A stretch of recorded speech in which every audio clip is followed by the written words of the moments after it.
Si on continue sur la dialectique masculin-féminin, je dirais qu'il y a deux théologies différentes.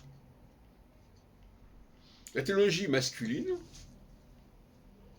qui est une théologie du rapport à une puissance supérieure, une puissance transcendantale en quelque sorte.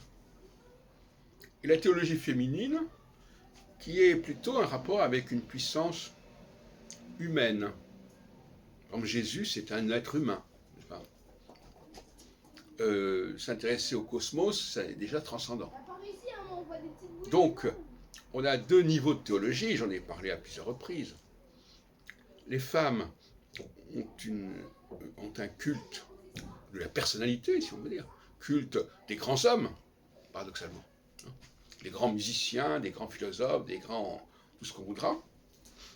Car ça renvoie au Panthéon, aux grands hommes, la patrie reconnaissante.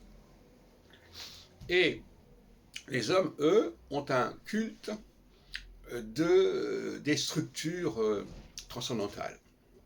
C'est-à-dire des repères fondamentaux du plan divin dont j'ai parlé, c'est-à-dire le cycle cosmique et la dualité masculin-féminin, qui sont des repères instaurés par les dieux.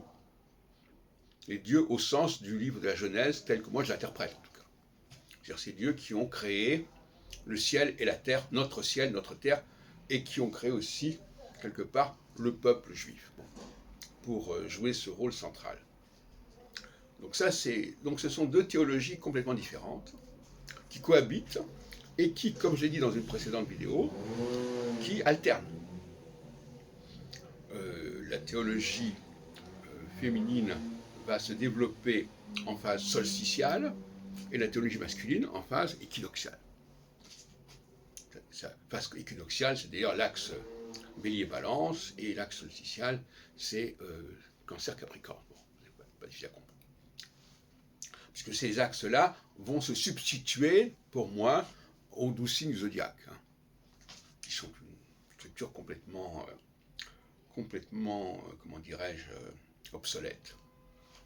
C'est un métalangage qui n'a pas à être utilisé par les astrologues et qu'on laisse aux astronomes.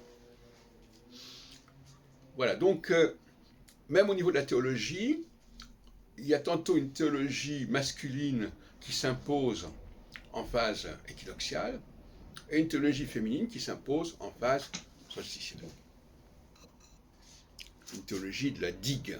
La solstice, c'est la digue.